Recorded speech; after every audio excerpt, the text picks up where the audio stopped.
Hello everyone, how are you all? I hope everyone is doing good, studying properly. So yes, this is Pragya Saxena and today's session, of course, you all know it. Here we would be continuing with the banking and financial awareness question in the form of multiple choice questions. So yes, we will be preparing here for the upcoming exam of Union Bank of India for the post of LBO, that is Local Bank Officer.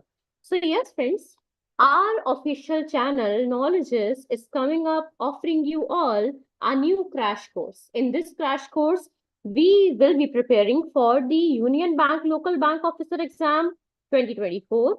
You would be getting 400 plus classes. Live sessions would be there according to it. Recordings would also be there in case you would have missed any of the live sessions. Mock test would be there, 5,000 plus banking MCQs, along with it, one-on-one expert facilities would be there.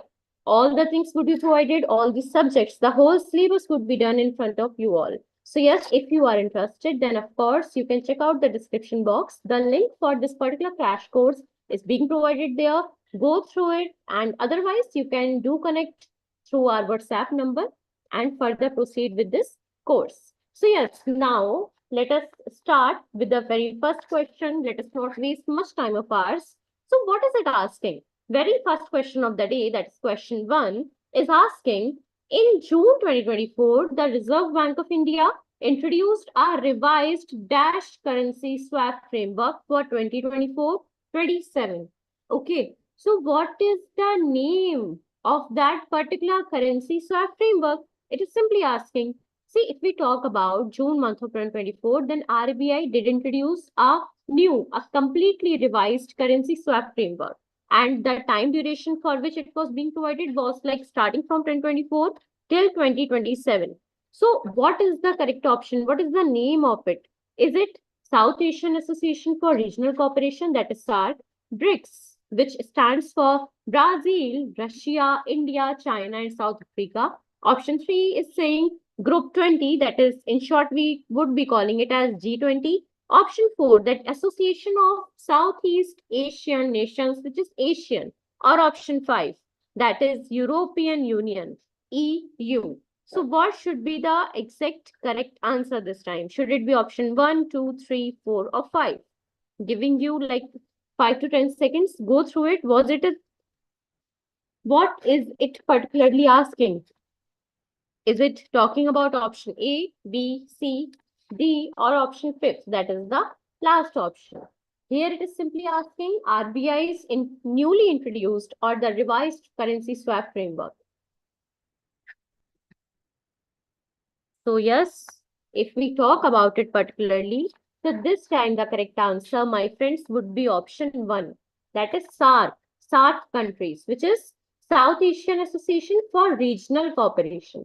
So yes, on 27th June 2024, RBI did introduce the revised SARC currency swap framework for the time period of 2024 till 2027 in concurrence with the Government of India. And what was new? Why was it being called as a revised framework? See, this whole framework, in this, RBI would enter into bilateral swap agreements with such central banks who wish to avail the swap facility. Right. So that is all about this whole new framework. Now, friends, a direct question. Do you know what is this term? What do we mean by when we call any country or regard it as a SAARC country? That is SAARC. We were just talking about like the term, it came into account like the SAARC countries. See, this whole association, it is an intergovernmental organization. What is it? If we talk about SAARC or the association, the whole association of SAARC countries, then it is an intergovernmental organization that includes different member countries. Like Afghanistan is there, okay? Bangladesh, Bhutan, India, Maldives, Nepal, Pakistan, Sri Lanka. So yes, that is the reason these are being called as this. There are total of Afghanistan, Bangladesh, Bhutan, India, Maldives, Nepal, Pakistan, along with it Sri Lanka is there. See, this SAARC organization, it was being founded in Dhaka on December 8, 1985. And in this, at that time, the first 7 founding members were being Bangladesh, Bhutan, India, Maldives, Nepal, Pakistan, along with it, Sri Lanka was there. And yes, if we talk about a new member, that is being Afghanistan. So yes, Afghanistan did join this whole organization in the year of 2007.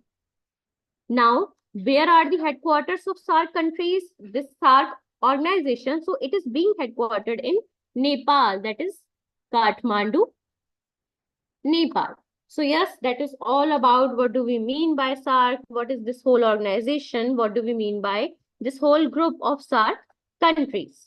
Now, if we would be coming to next question, which is asking, name the housing finance company that has recently, in June 2024, signed a USD 60 million non-convertible debentures, that is NCDs, financing agreement with the ADB. What is ADB? It is Asian Development Bank. The reason is the main aim is to offer housing loans for women. So what is the name of that particular housing finance company going to be? Is it Star Housing Finance Limited, Piramal Capital and Housing Finance, Aadhar Housing Finance Limited, option 4, that is LIC Housing Finance Limited, or option 5, that is Tata Capital Housing Finance Limited? So friends, it is simply asking the name of that housing finance company that recently signed a USD 60 million NCD. Now, what is NCD? What is this non-convertible debentures? If we use this term, what do we mean by any NSD? See, these are type of debt instruments. If we talk about NSDs, these are type of debt instruments, right? And these instruments cannot be converted into any kind of equity or stocks. That is the reason they are being regarded as or called as non-convertible debentures. These are issued by the companies to raise long-term capital and are a fixed income instrument with a fixed interest rate and maturity date. So yes, this is all about what do we mean by NCD. Here the interest rate is being fixed and it means the investor knows exactly how much they will be earning or how much interest they would be getting at the end. So yes, that is all about what do we mean by NCD. So this time the correct name or the correct term, that is Aadhar Housing Finance Limited. So yes, Aadhar Housing Finance Limited, it is the name of that particular housing finance company that has signed a USD of 60 million NCD, pardon, which is kind of a financing agreement with the Asian Development Bank. And the reason is to offer housing financing loans for the women particularly. So Asian Development Bank, we all came to know this whole para, it like reflects the whole information and this whole thing is in the question, of course, so there is no need to repeat it again. But yes, this is important. Mark it as of 25th June 2024, USD 30 million has been disbursed. If it is going to be asked how much amount is going to be disbursed, so yes, the total amount was of USD 30 million, which was being disbursed till that date. What is the need of these funds? The basic aim, the objective of using these funds. So these funds will support housing loans for women and will also address the shortage of financing in low-income housing and affordable housing segments in India. And apart from it, this is important, India faces a significant housing shortage. That is the reason there is a need of such kind of agreements or such kind of loans. Why? Because if we estimate it, then around 6.3 million homes in urban areas are there and nearly double that of our present in rural areas. So yes, that is all about this question. Now would be continuing with the next one, which is talking about in June 2024, Mindspace Business Parks Real Estate Investment Trust, which in short is called as Mindspace REIT, secured a sustainability-linked bond worth rupees 650 crore from dash, from which bank, from which organization, what is the name? Okay, so is it being offered to Mindspace from ADB, that is Asian Development Bank, Small Industries Development Bank of India, Japan International Cooperation Agency, option 4, that is International Finance Corporation, or option 5, that is European Investment Bank? So question is simple. It is asking if we talk about the June month of 2024, then Mindspace REIT, it did secure a sustainability linked bond of worth rupees 650 crore. Now, it is simply asking the name of that particular organization or agency or corporation or bank that has provided this whole amount, this whole loan to Mind space REIT. Okay. So what do we mean by when we talk about sustainability linked bond?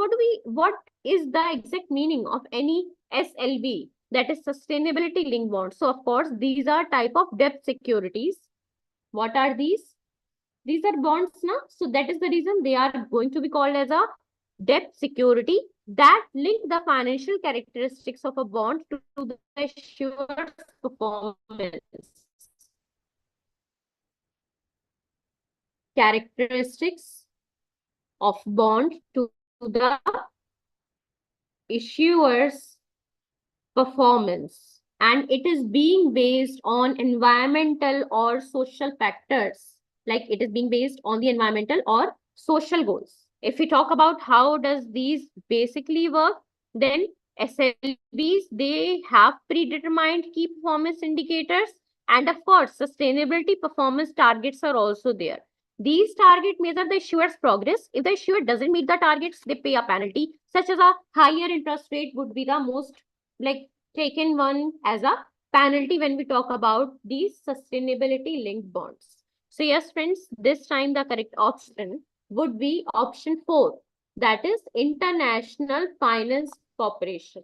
So yes, Mindspace Business Parks Real Estate Investment Trust, it has secured a sustainability linked bond worth rupees 650 crore from the World Bank member International Finance Corporation, that is IFC. And this is important. It has become the first Indian real estate investment trust to issue such bonds. What is the name of that particular first Indian REIT to issue such SLBs? So the name of that particular REIT is Mindspace REIT, that is Mindspace Business Parks Real Estate Investment Trust. Next question is talking about the Reserve Bank of India's gold reserves held overseas declined to their lowest level in 6 years by the end of March 2024, accounting for 47% of the total reserves accumulated since December 2017. If we talk about as of March 2024, then the RBI's total gold holdings stood at how much amount? Question is simple. It might be seeming tricky, but yeah, it is simply asking you. If we talk about the gold, okay, the gold reserves, then RBI's gold reserves, which are being held overseas, they have seen kind of decline. They have declined to their lowest level in the 6 years. And this information came into account by the end of March 2024. It reached or like it decreased up to 47% of the total reserves which were being accumulated since December 2017. So if we talk about this March 2024, we came to know it was the lowest, right? So what was the exact or the total gold holding which was present at that time, which was being regarded as lowest, right? But what was the amount of it? Was it 682.6 tons, 822.1 tons, 856.4 tons, 658.4 tons, or option 5, that is 549.5 tons? What is going to be the correct answer this time? What is the RBI's total gold holdings stood at the March or like as of March 2024? So this time, my friends, the correct answer is definitely going to be option 2. That is 822.1 tons. So yes, RBI's gold reserves held overseas declined to their lowest level in 6 years by the end of March 2024, accounting for 47% of the total reserves which were being accumulated since December 2017. We came to know about it. But yeah, the thing that is important is this one.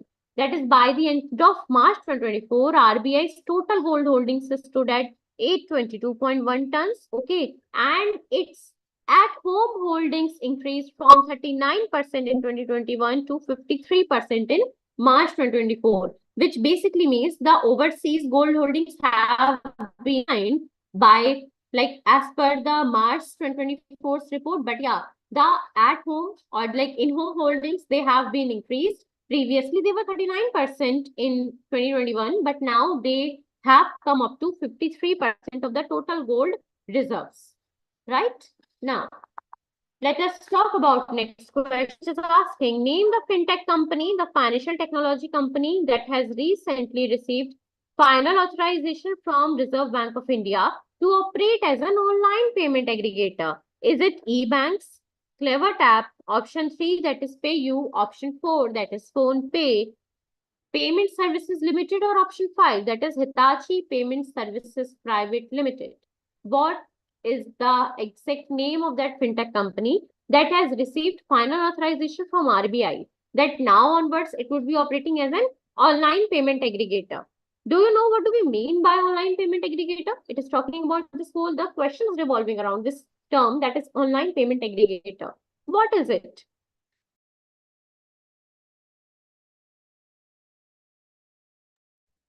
So yes, friends, if we talk about what do we mean by any online payment aggregator, which is also called as merchant aggregator or payment service provider. What is it also being defined as? Merchant aggregator or payment service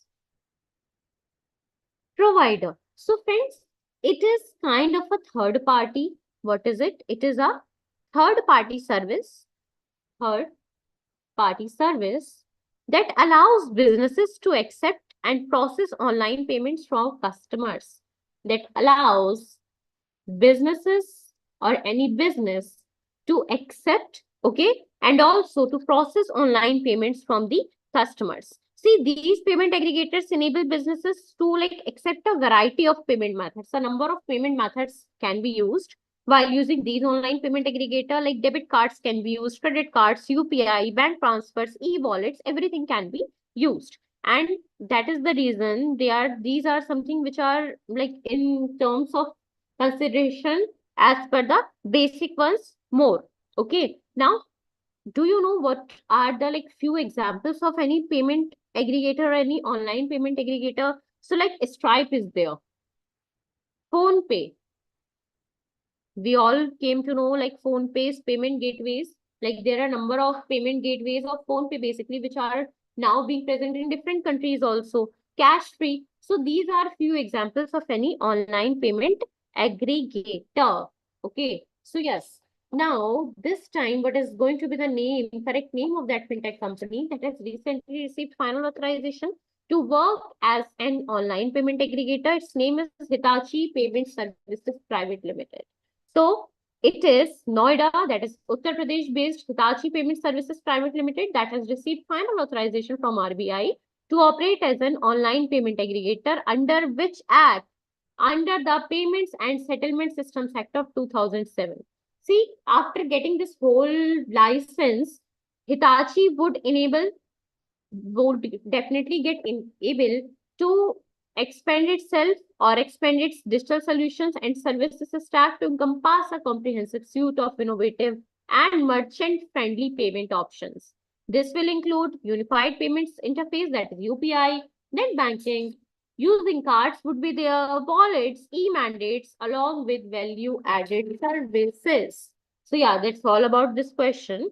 Now would definitely jump up to the next question, which is asking, how much in assets did the Government of India monetize during the financial year 23-24, according to data released by Niti Aayog? So the amount which was being monetized during the financial year 23-24 was it rupees 1.8 lakh crore, rupees 11.73 lakh crore, rupees 1.56 lakh crore, option 4, that is rupees 1 lakh crore, or option 5, that is rupees 11.5 lakh crore. Question is simple, direct one it is, but yeah, it is a good question. Vikas Chauhan is saying this time the correct option would be option 3. Okay. So it is simply asking, if we talk in the term of assets, then how much did the Government of India monetize during the financial year 23-24? If we go through the data which was being released by the Niti Aayog. So this time the correct option, yes, you are absolutely correct, Vikas. This time the correct option, my friends, it is going to be option 3. that is rupees 1.56 lakh crore. So yes, if we talk about the official data released by Niti Aayog, what is Niti Aayog? It is the National Institution for Transforming India. Then Government of India has monetized assets of worth rupees 1.56 lakh crore in the financial year 24 as against the set target of rupees 1.8 lakh crore, which means the target which was being set already, the predetermined target was of rupees 1.8 lakh crore, but yeah, at least rupees 1.56 lakh crore was the exact amount of like the assets which were being monetized under NMP. What is NMP? It is the National Monetization Pipeline. What does it showcases? It represents a 159% increase compared to the achievement in the financial year 21-22. Right? Now, next question is talking about what is the projected GDP growth rate for India in the financial year 24-25 according to the Monthly Economic Review June 2024 published by NCAER. What is NCAER? It is the National Council of Applied Economic Research.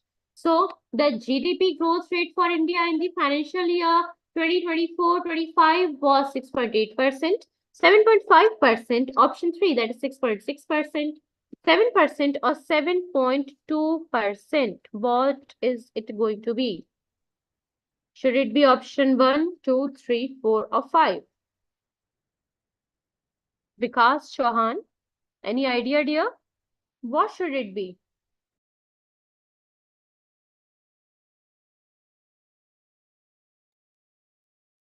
Okay, so this time the correct option would be option 2, that is 7.5%.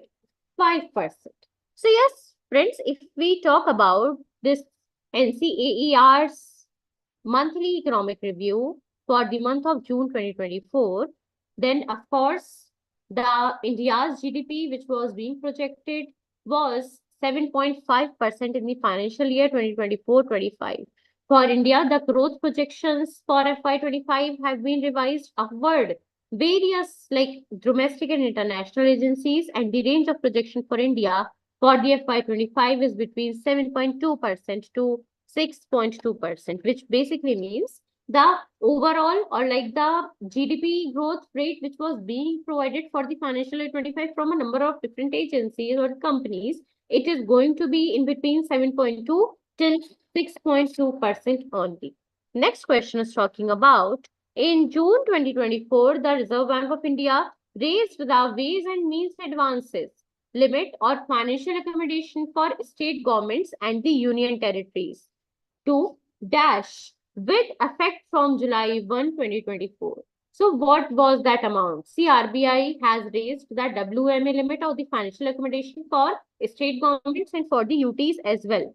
So how much is it? And this particular decision, this particular new amount has come under consideration or under effect from July 1, 2024. Is it rupees 54,247 crores, rupees 60,118 crores, rupees 68,582 crores, rupees 47,010 crores, or option 5, that is rupees 56,641 crores. What should it be?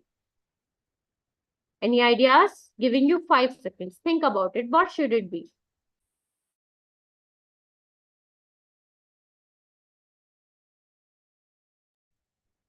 Okay. See, friends, there is a term which is being highlighted as it is talking about WMA, Ways and Means Advances. See, what are these? Are we having any idea about WMA? What is the term? WMA. These are short-term loans given by RBI. What are these? These are short-term loans given by RBI. Given by RBI to the central and state governments. To both. To the central and state governments. The reason is to help with any kind of temporary cash flow mismatches.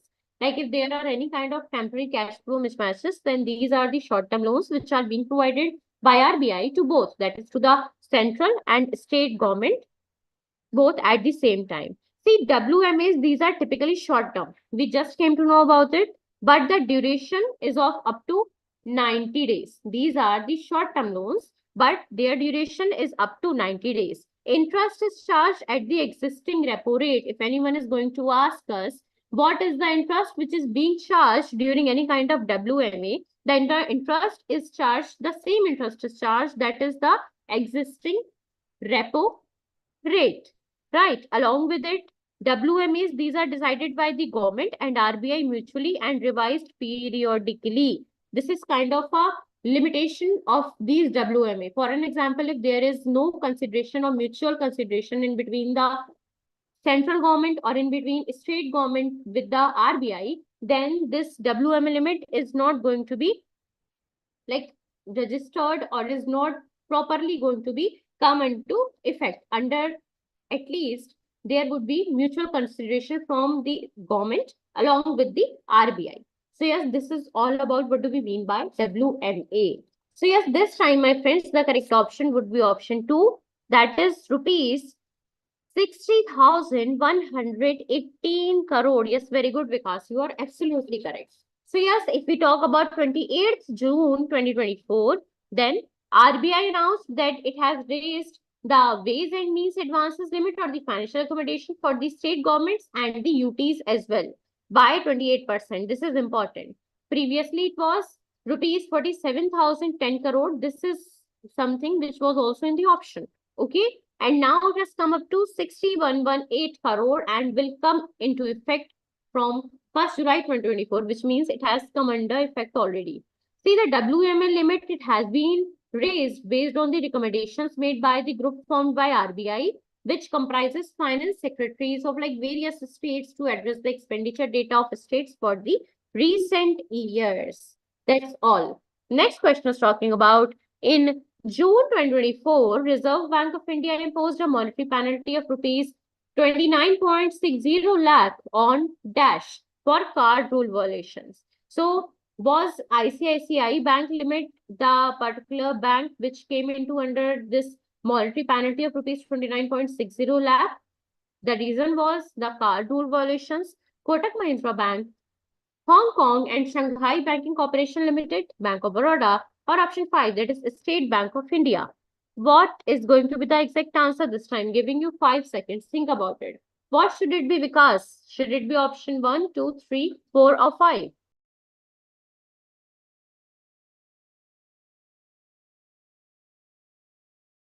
Okay. So this time, my friends, the correct option would be option 3. That is Hong Kong and Shanghai Banking Corporation Limited. So yes, if we talk about 24th June 2024, then RBI did impose a monetary penalty of rupees 29.60 lakh on the HSBC. What is HSBC? It is the Hong Kong and Shanghai Banking Corporation Limited. The reason is the non-compliance with directions which were being issued by RBI on credit card, debit card, and rupee denominated co-branded prepaid card operations of banks. Okay. So yes, this whole came into consideration, this whole decision or the action was taken into account under the RBI's credit card and debit card issuance and conduct directions of 2022. So yes, that's it, friend. That's all for today. We would be meeting tomorrow, same time, same person with more questions. And till then, study smartly. And for the further information, you can definitely contact us directly through this comment section is 24/7 available for you. All the whole team of ours is there. Apart from it, you can check out the description box. The link is being provided for the crash course which is being provided for the upcoming Union Bank LBO exam. So till then, study smartly, take care of yourselves, the mental health, and of course, the physical health as well. So yes, then signing off, Pragya this side. Bye-bye.